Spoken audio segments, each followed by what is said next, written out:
सबसे पहले मैं अजय वर्मा जी का रुख करता हूं। कांग्रेस पार्टी के नेता हैं अजय वर्मा जी, कर्नाटक कांग्रेस के कार्यकारी अध्यक्ष हैं। उन्होंने हिंदू शब्द को लेकर क्या कुछ कहा, मैं उसका जिक्र भी नहीं करना चाहता, रिपोर्ट में हमने सुनवा दिया। और ऐसे बयानों की लंबी फहरिस्त है। कुछ दिनों पहले शिवराज पाटिल ने गीता को जिहाद कह दिया था। ये एक फैशन है क्या कांग्रेस पार्टी में? 140 करोड़ लोगों को नमस्कार और सारे पैनलिस्टों को मेरा नमस्कार।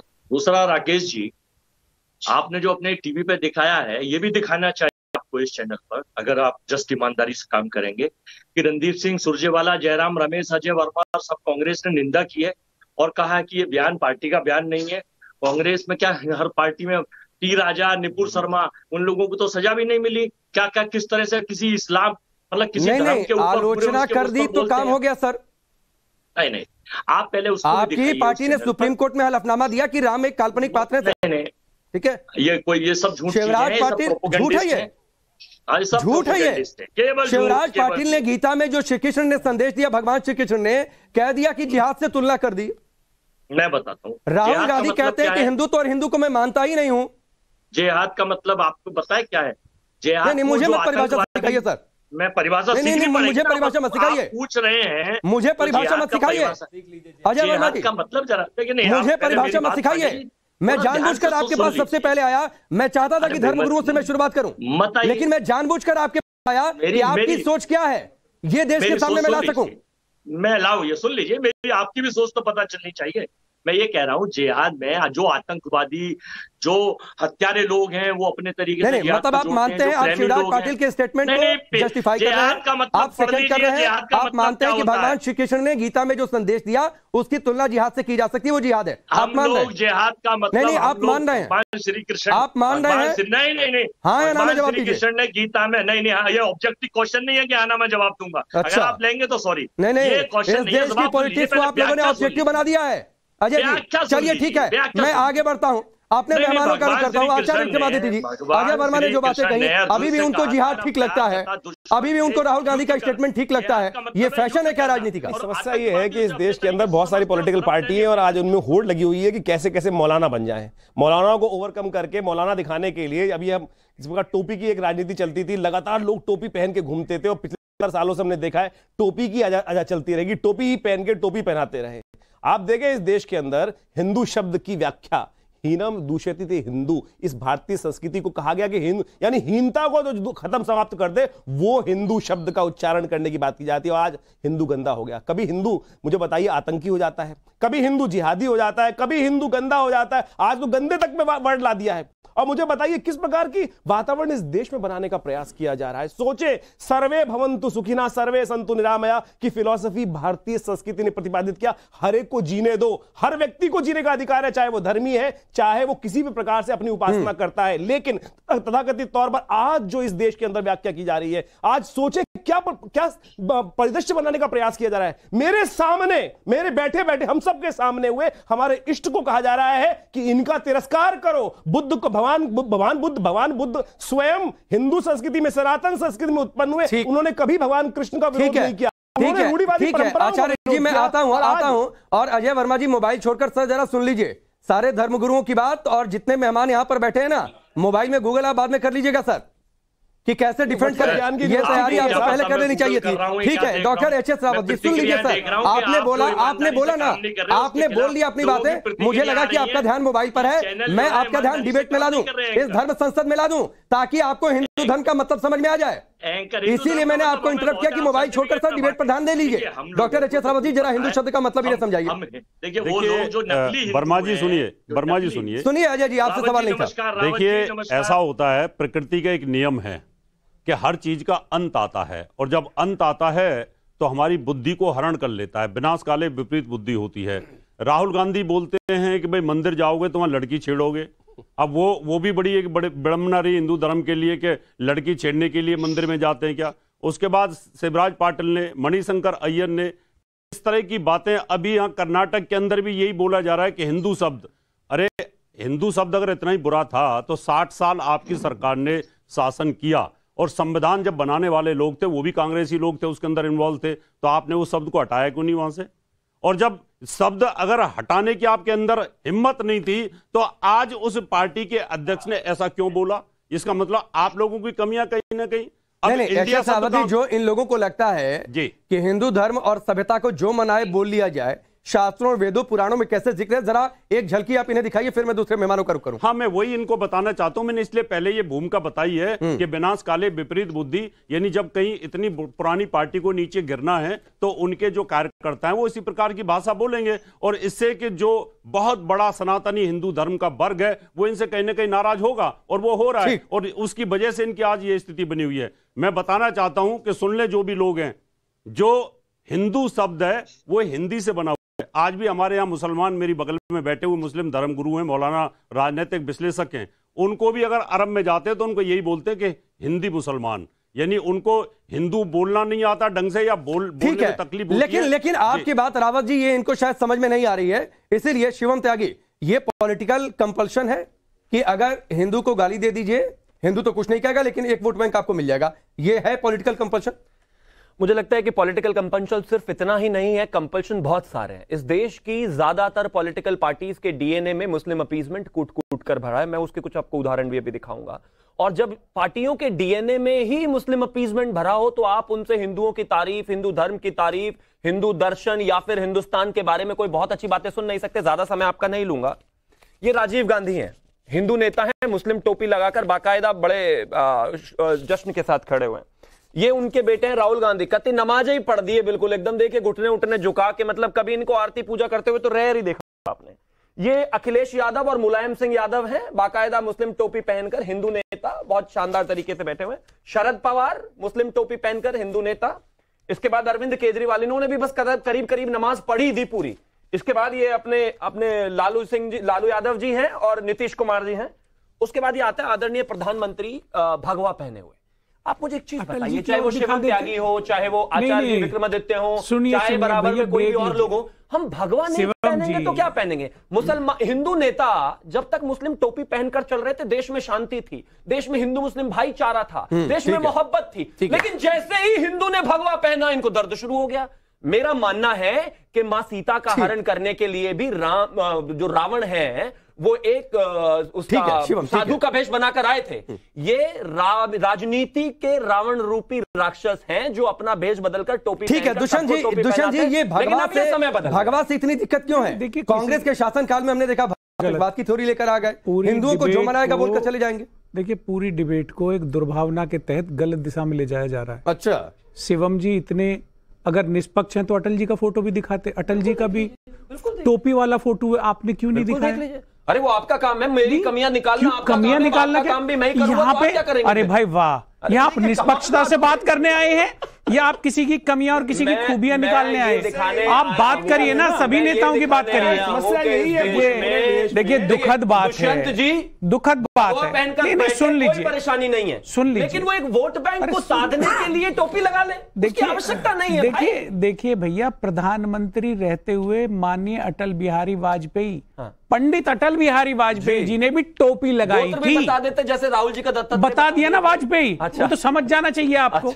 तो उन्होंने भी लगाई थी, उसके विषय में तो आपने नहीं कहा। मैं तो सुनिए, लेकिन वो इस बात को भी कहते थे जब मर्यादा पुरुषोत्तम भगवान श्री राम है, सुन लीजिए, इस बात को भी कहते राम मंदिर वहीं 2 मिनट तसल्ली तो कर लीजिए। एक बात बताओ, हम यहाँ पे बैठे हुए जिन्होंने कहा, अपनी किताब में लिखा मैं एक्सीडेंटल हिंदू हूं। आप देखें, ऐसे भी लोग हुए और ऐसे भी लोग इस देश में प्रधानमंत्री हुए जिन्होंने इस देश के अंदर कैसी स्थिति बना दी। शाह बानो का केस याद है? इस देश के अंदर धर्म के लिए पूरा लॉ ही चेंज कर दिया, सुप्रीम कोर्ट के अगेंस्ट चले गए। यानी ऐसा तुष्टिकरण भी हुआ है इस देश के अंदर। क्या क्या सहा गया है, क्या क्या किस किस तरह से हुआ। दुष्यंत जी, ठीक है दुष्यंत जी, आपने कहा दुर्भावना की बात आपने कह दी, कहां आपको दुर्भावना नजर आती है? कर्नाटक कांग्रेस के जो अध्यक्ष उनका बयान ठीक लगता है? संजय निषाद का पार्टी ने जो कहा था आपको ठीक लगता है? हम तो उनकी निंदा करते हैं। अरे सुनिए, कहा था कि राम और कृष्ण को नहीं मानेंगे, चीजों को मत बोलिए, सुनिए, बीच में सुनना भी सीखिए। हम निंदा करते हैं उसकी। आपको मजाक समझ में आता है? क्षमा मांगने का टाइम है, आज तो क्षमा मांगनी चाहिए थी कि आपके हमारे घर के एक आदमी ने गलत बोला है, हम क्षमा प्रार्थी हैं। आज वो नहीं अड़ रहे हैं, आज उसमें भी पहले दूसरे का बोलने तो दीजिए। सबसे दुर्भाग्य आचार्य जी एक मिनट सुनते हैं ना, ये दुर्भावना क्या मन की भावना क्या है? ये सब ठीक है आचार्य जी,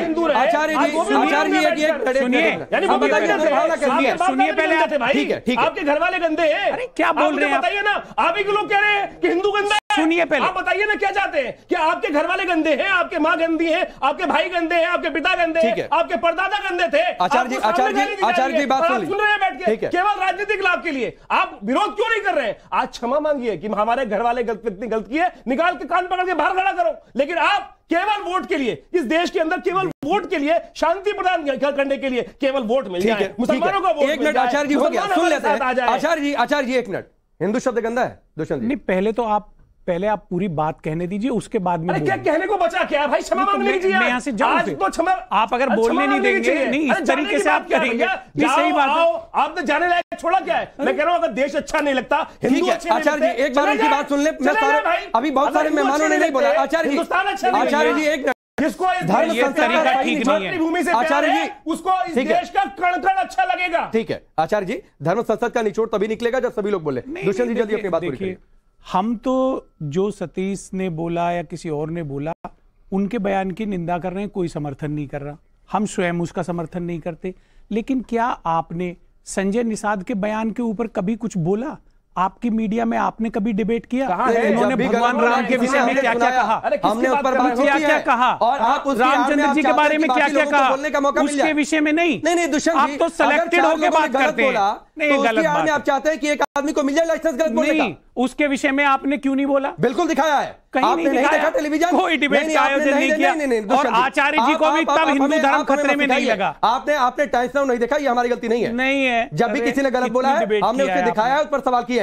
हाजिक भाई एक बात बताइए, बतौर मुस्लिम मुझे एक चीज आप समझाइए कि अगर हिंदू धर्म देवी देवताओं को कुछ राजनीतिक वर्ग, कुछ राजनेता गाली है, तो इससे एक मुस्लिम के मन में खुशी होती है क्या? जो गाली देगा उसको वोट दे देंगे? देखिए, सबसे पहले बात मैं राष्ट्र के 135 करोड़ हिंदुस्तानियों को बताना चाहता हूं, और आपको भी आपके माध्यम से, आपके टीवी के माध्यम से, कि हमारा इस्लाम मज़हब किसी भी मज़हब के बारे में कोई भी गलत बात कहने की इजाज़त नहीं देता, नंबर एक बात। और कृष्ण और राम के बारे में ये कहा जाता है हमारे यहाँ कि वो मैसेंजर हो सकते हैं, इसलिए उनके बारे में अपनी जुबान नहीं खोलो। हमारे यहाँ तो ममानियत है। रही राष्ट्रभक्ति, ये बात करते हैं एक तरफा बैठ के स्वामी जी, विक्रमादित्य जी, राष्ट्रभक्ति ये है कि एक मिनट राष्ट्र के अंदर रहने वाला। ये था, सुन लीजिए, मेहमान काफी है, सबके पास जाना है। सवाल ये था कि अगर हिंदू धर्म देवी देवताओं को गाली दे दी जाए तो क्या मुस्लिम के मन में कोई सेटिस्फेक्शन होता है कि वोट दे देंगे? हिंदुस्तान के हिंदू और मुसलमानों, ये बयान आपको ठीक लगता है जो कर्नाटक कांग्रेस के अध्यक्ष ने बातचीत की? हम ऐसे बयानों की निंदा करते हैं और देश के लोगों को,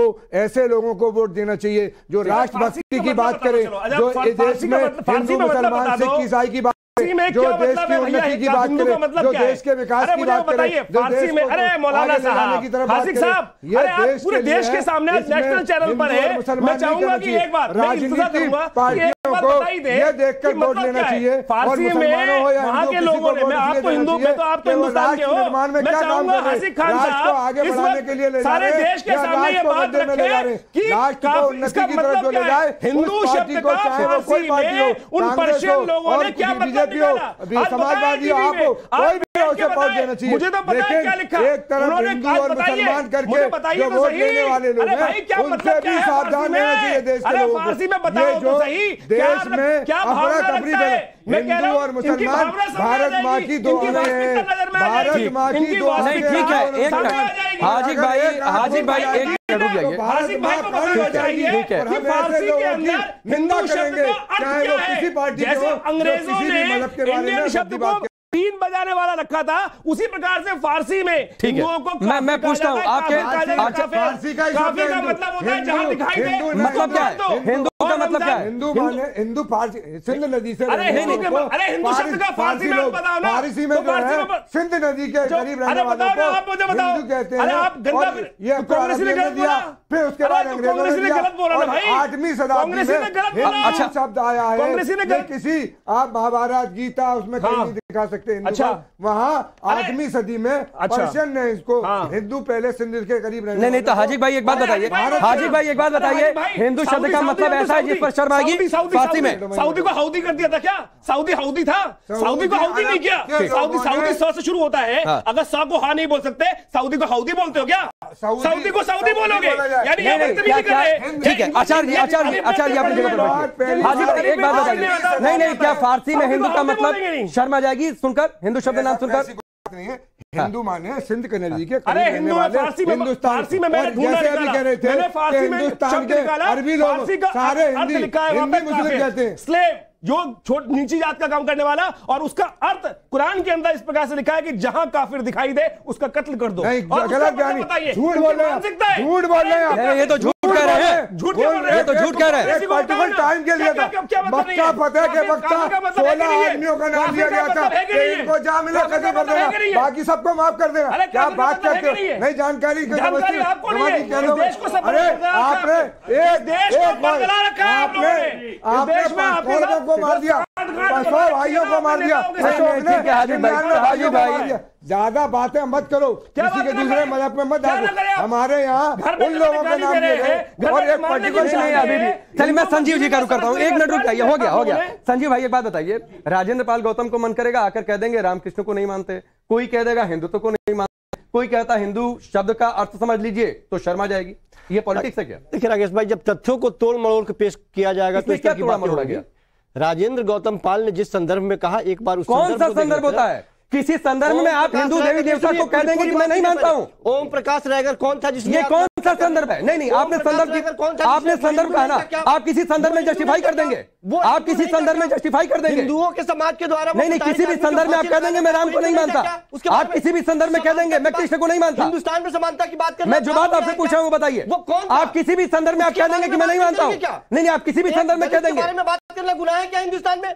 पूरी बात जब तक नहीं आएगी, आधी अधूरी बात की जाएगी। और यहाँ बैठे हुए ये लोग जिन लोगों से नहीं, आप 10 सेकंड की बात, और आप लोगों से 10 सेकंड में उम्मीद की जाती है कि आप लोग रास्ता दिखाएंगे। आप लोग 10 सेकंड राजनीतिक पार्टियों के लिए बैटिंग कर रहे हैं यहाँ पे। आप कुरान को कुछ कह सकते हैं, आप जीसस क्राइस्ट को कुछ कह सकते हैं, आपकी हिम्मत नहीं वहां तो नहीं कहेंगे ना। राम को गाली दे गई, समानता, लेकिन कुरान की कोई आयत को मिसइंटरप्रेट करने की दम नहीं होता है आपके अंदर।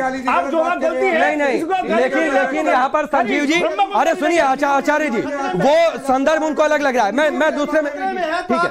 उग्र हिंदुत्व के वजह से खत्म है, आप लोग चाहते हैं कि हिंदू दबा रहे, मुंह पे उंगली रख के बैठा रहे, कोई बोले बनाने की तरफ ले जा रहे हैं देश को। आप अभी समझ नहीं रहे, आप नफरत का बीज बो रहे हो, आप नफरतों की तरफ डाल रहे देश को। अब समय है जवाब देने का। नहीं ठीक है आचार्य जी आगे जोड़ने की कोशिश नहीं हो सकता ऐसा, वो संदर्भ में नहीं हो सकता ऐसा, वो खास संदर्भ में कह रहे हैं मैं राम को नहीं मानूंगा।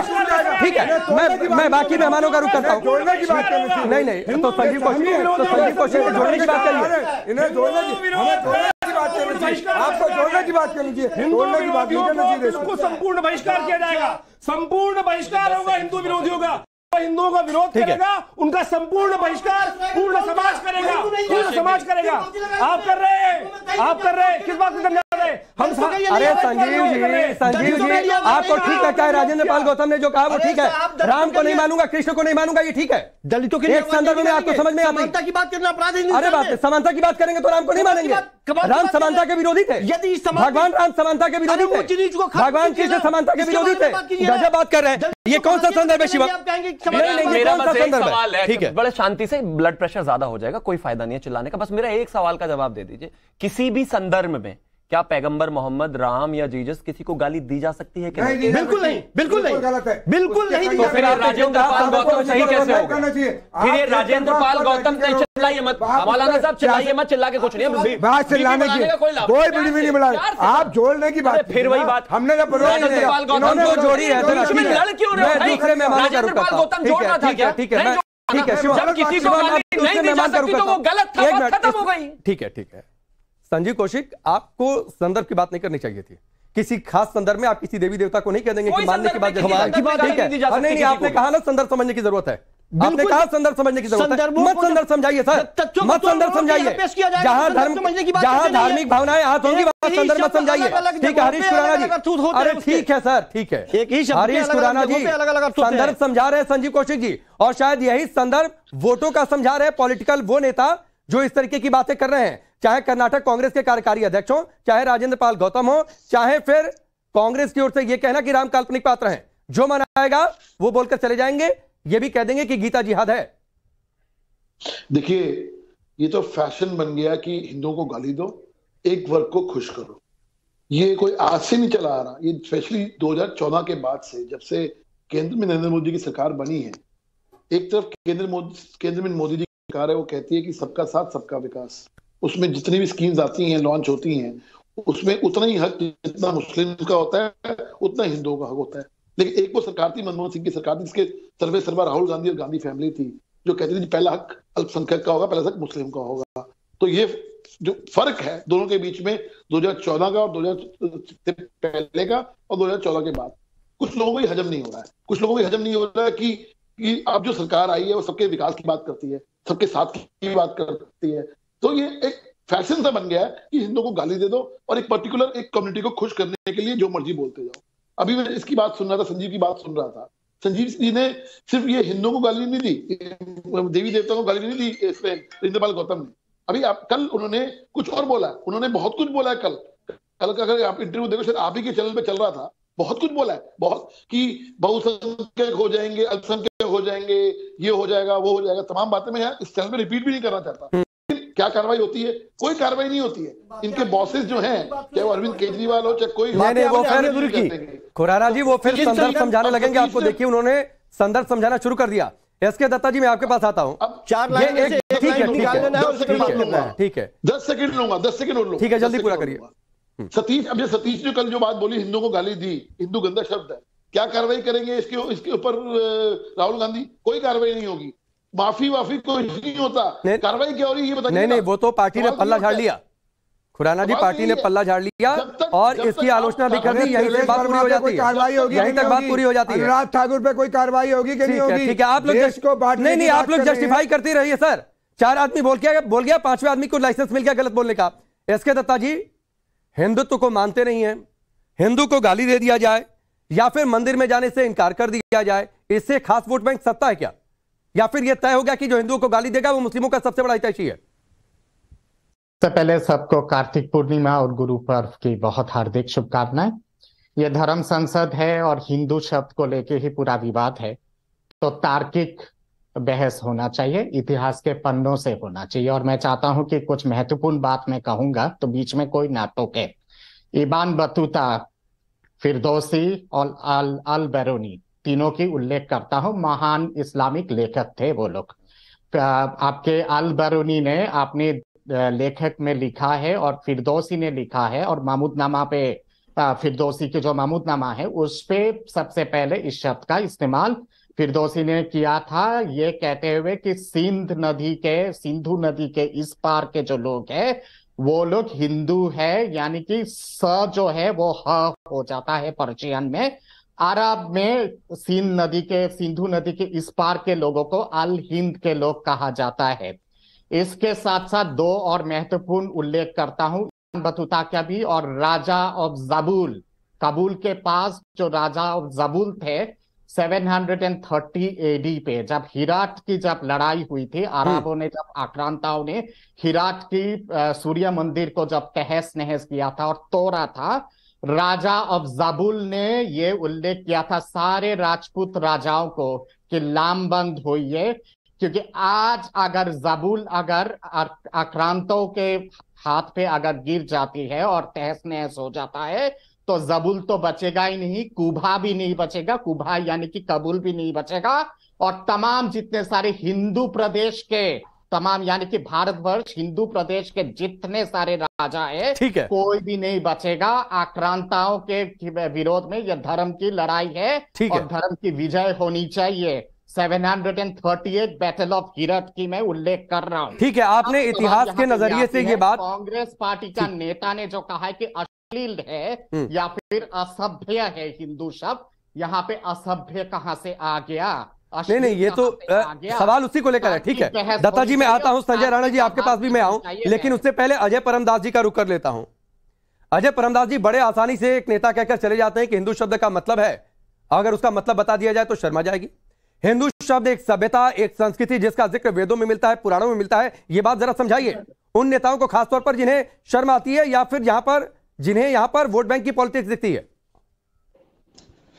देखिए, स्वामी विवेकानंद जी ने कहा था गर्व से कहो हम हिंदू हैं, क्योंकि हिंदू का अर्थ ये लोग नहीं जानते। हिंदू सनातन का पर्यायवाची है।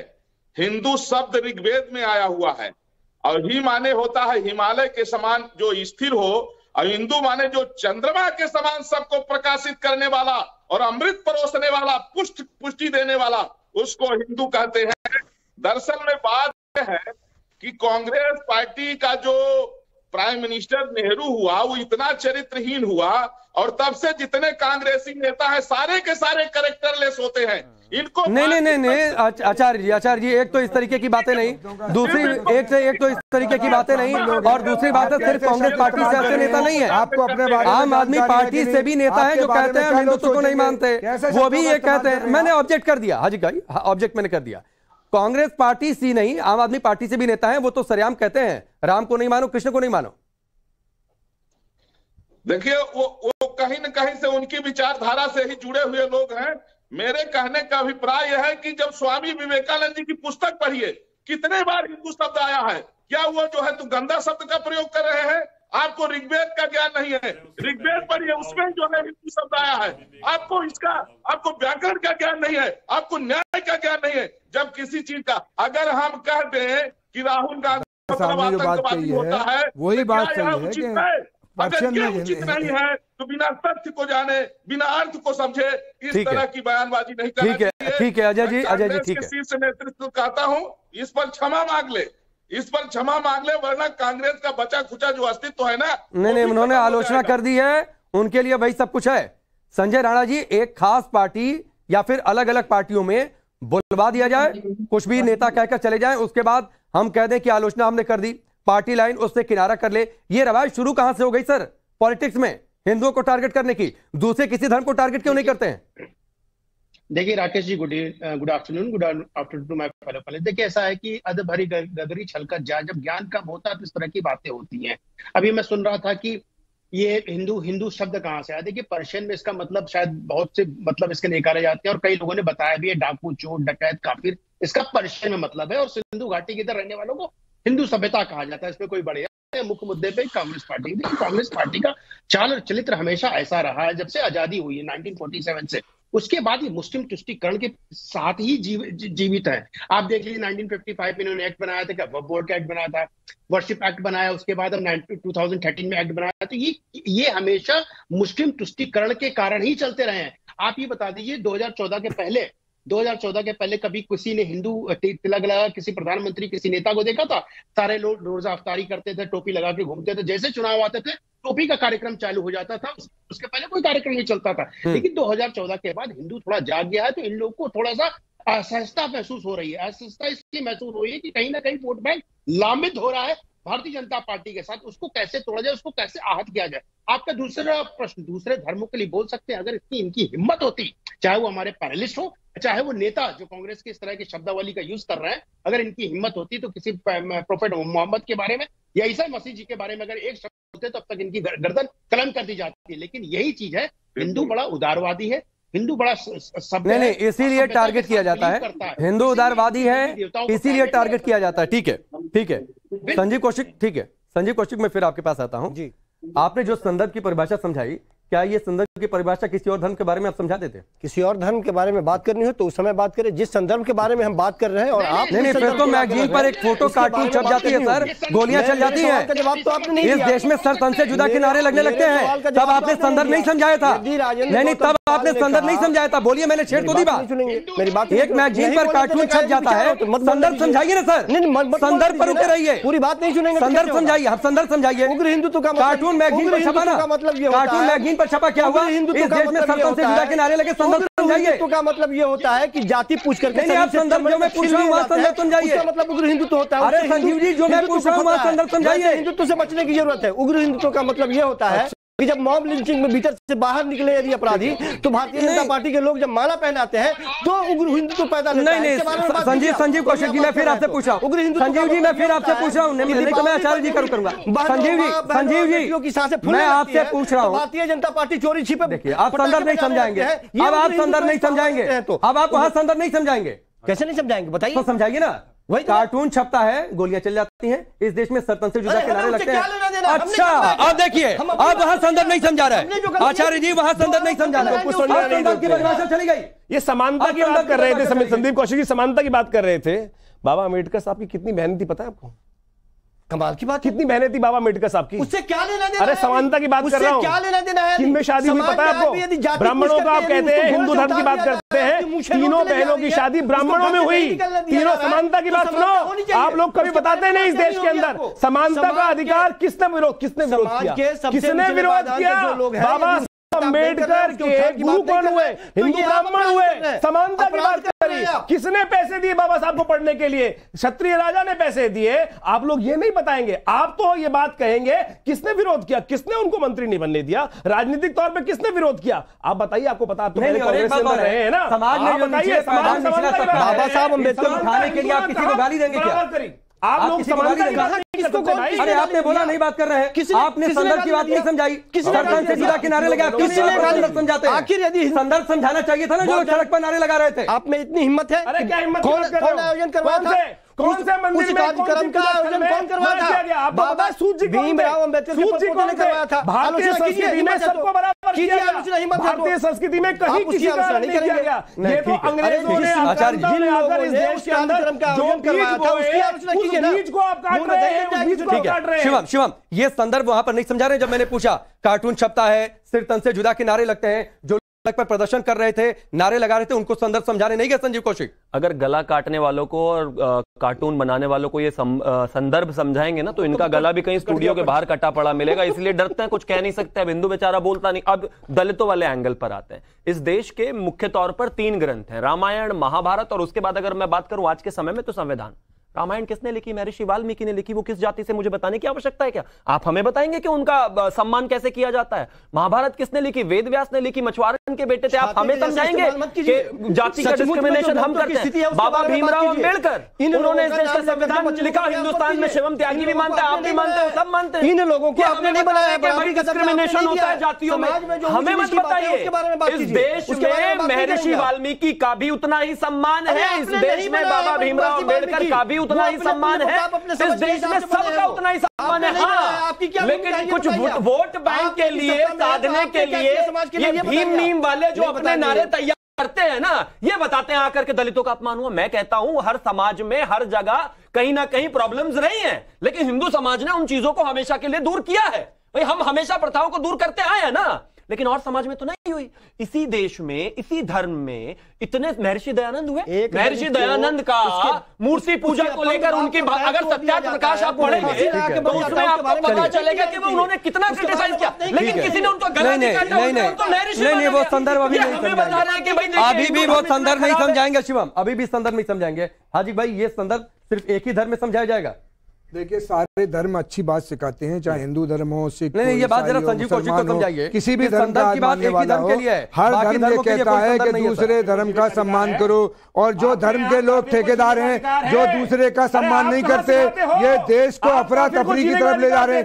वाल्मीकि को जो अगर उन्होंने रामायण लिखी तो उनको सम्मान मिला अपनी काबिलियत पर, इन्होंने नहीं दिया। भारतीय जनता पार्टी ने अम्बेडकर की जो नॉलेज थी, जो उसने वकालत की, जो बैरिस्टर बन के आया, उसने अपनी नॉलेज हासिल की और उस नॉलेज के आधार पर उसने भारतीय संविधान को लिखा।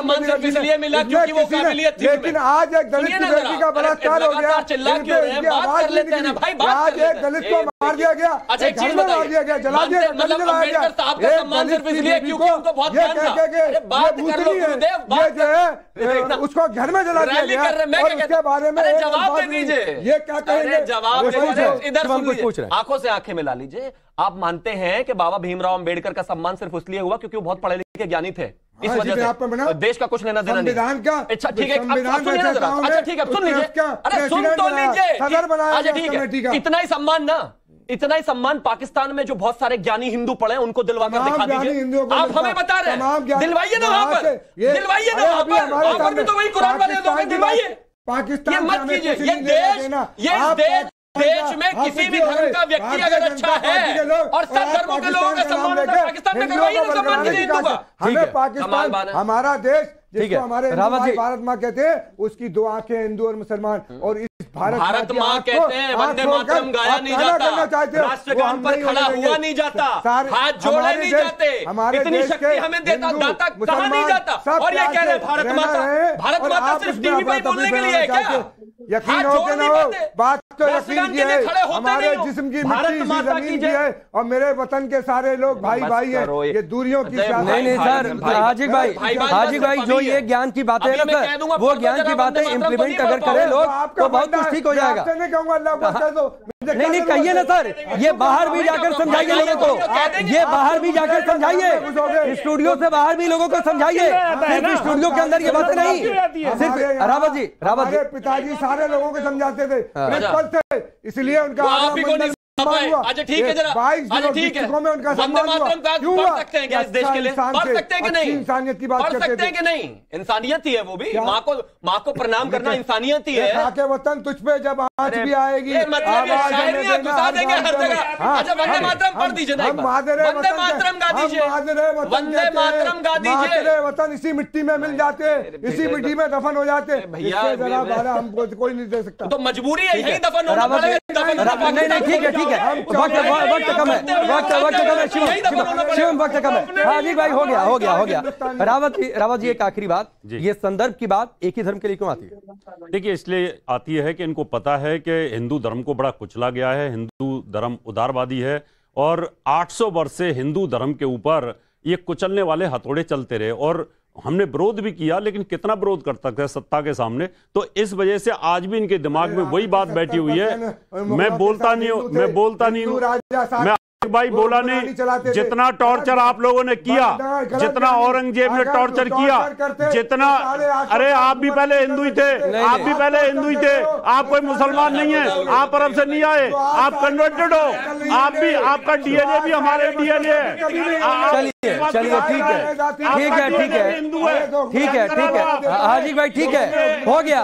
अब आप लोग मुगलों पर चले गए, मुगलों ने क्या किया नहीं किया है वो एक अलग डिबेट है, लेकिन शिवम वक्त इतना ही है आप सबका, ठीक है वक्त इतना ही है, आप सबका बहुत बहुत शुक्रिया।